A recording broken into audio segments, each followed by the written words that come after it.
Boker Tov, aujourd'hui, 12 du mois de Shevat, 18 janvier, veille d'un Shabbat assez spécial, un Shabbat qui s'appelle Shabbat Shira, Shabbat de la chanson, de la Shira, parce que justement, dans la paracha, 4e montée, donc il y a bien sûr la Shira, qu'on chante tous les matins, qu'on dit pendant la Tefila, Az Yashir Moshe Ovne Israël.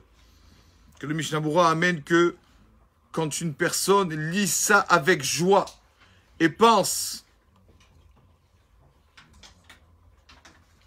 comme s'il est vraiment se trouve devant la mer Rouge, alors Mochalim lo alcool avonotav lui pardonne toutes ses fautes.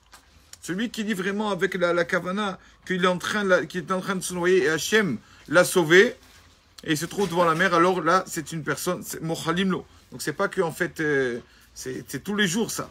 Mochalim lo, on lui pardonne toutes ses fautes. C'est tous les jours qu'on doit faire attention à la Shira. On a le premier mot de la Shira. Az Yashir Moshe. Alors chantera Moshe.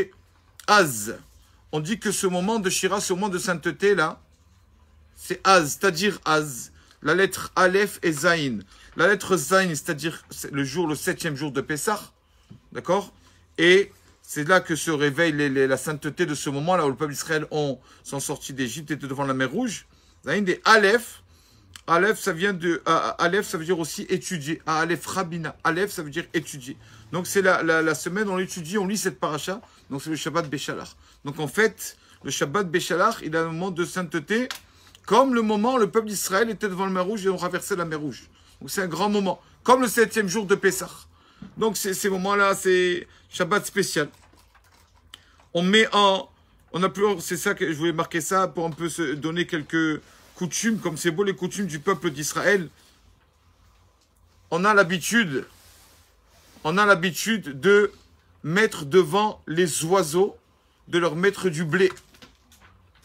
Comme ça, on a la coutume. Pourquoi on a la coutume? Alors qu'en fait, dans l'Akha, c'est problématique. Parce que dans l'Akha, on ne doit nourrir que les bêtes que nous sommes obligés de nourrir. Nos bêtes, on a à la maison, tout ça, mais les oiseaux, on ne doit pas les nourrir. Normalement, c'est pas à nous de les nourrir. Là, quand même, donc, il se peut que des rabbanim sont contre cette habitude, cette coutume. Donc, on dit qu'il y a beaucoup de tzadikim qui avaient l'habitude de faire comme ça, de poser à la fenêtre du blé devant les oiseaux. Pourquoi? Voilà. Pourquoi? D'ailleurs, c'est la paracha de Béchalach.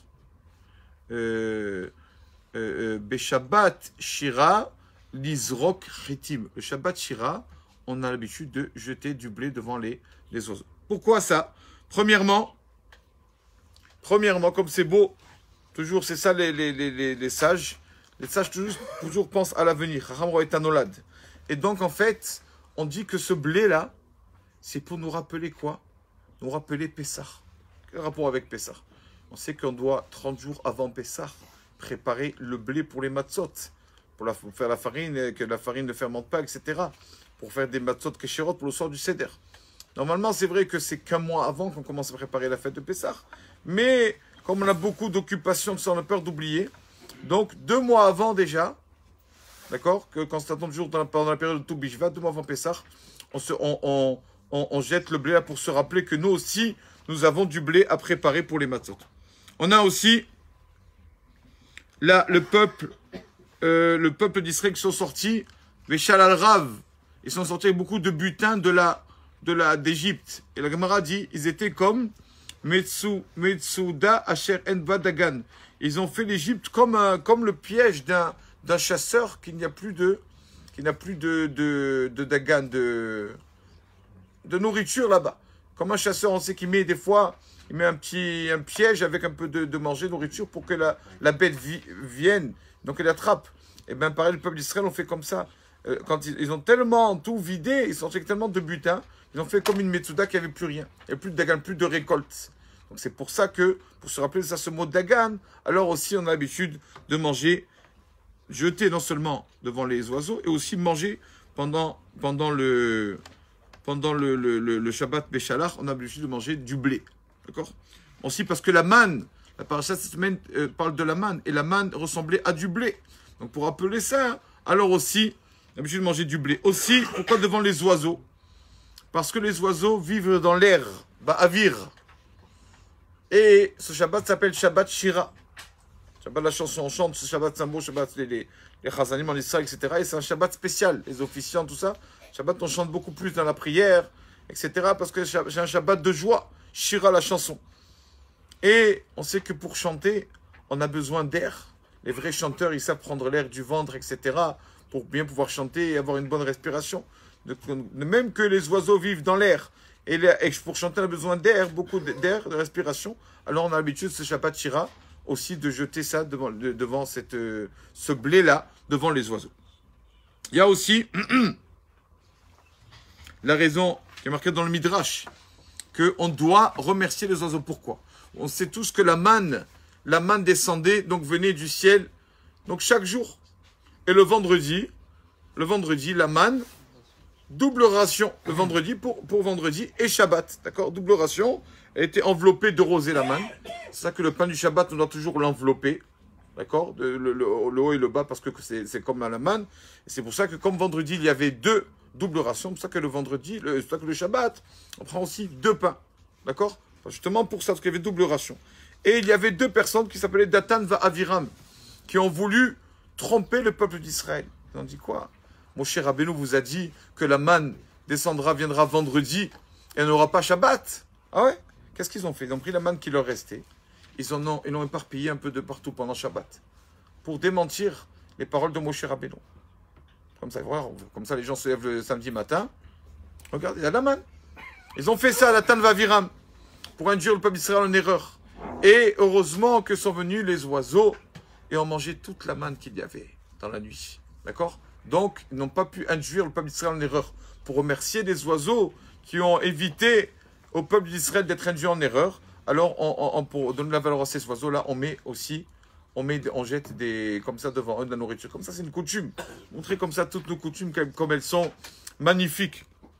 Donc, Shabbat Shira, on dit que c'est un Shabbat tellement important. Pourquoi? Parce que, j'ai entendu d'un Rav qui a dit, on voit tous à quelque chose qui est un phénomène assez bizarre. Quand on a un bébé qui pleure, d'accord?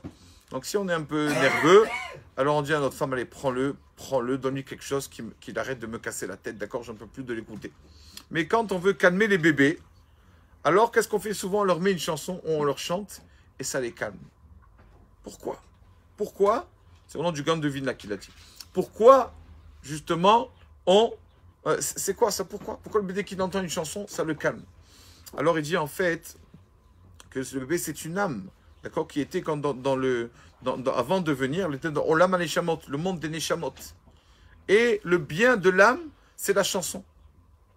Le bien de l'âme, c'est la chanson. Donc ce bébé-là, qui vient de naître, là, était dans un monde de Neshamot où il y avait des chansons et tout. Et là, il arrive, il n'y a plus rien. Et quand on lui met la chanson, ça lui rappelle où il était. Rappelle dans le monde des Neshamot. Alors ça le calme, ça lui fait du bien. C'est ça que les bébés sont bien quand on leur... De même que nous, quand on a une musique, que quand on était petit, de notre enfance ou quoi, ça nous fait plaisir d'entendre cette musique.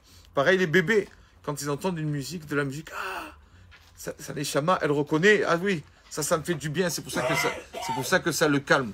D'où l'importance de la chanson, ce Shabbat Shira. Parce que on appelle la Shira, on appelle ça le mazon de la Neshama.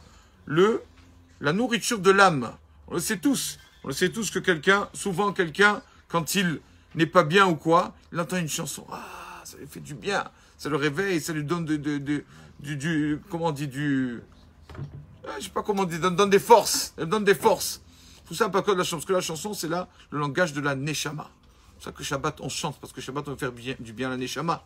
Le Shabbat. C'est pour ça. Donc c'est un Shabbat vraiment... Tous les Shabbats sont Kedoshim. Pas un Shabbat mieux que l'autre. Mais celui-là, il y a quelque chose. Shabbat Shira, c'est le Shabbat où le peuple d'Israël ont traversé la mer Rouge. Bien sûr, c'est un Shabbat aussi que c'est marqué que c'est de même que Kasha Parnassata sur la dame, la Parnassa de l'homme est difficile, comme Kirat Shamsouf, comme quand la mer Rouge s'est ouverte. Même d'ouvrir la mer Rouge, quelque chose de difficile. La Parnassa aussi, c'est quelque chose qui n'est pas du tout facile. Bien difficile. Donc, quand quelqu'un il fait ce Shabbat, il fait attention qu'il rate Shamsouf. Il pense qu'Hachem a ouvert la mer Rouge, etc. Alors Hachem aussi, il ouvre les portes de la Parnassa. Donc, c'est à nous de À nous d'entrer en jeu, entre guillemets, de bien voir la kavana tous les jours. Tous les jours. Azashir Moshe, mais surtout ce Shabbat. Baruch Adonai Leolam. Amen. Amen.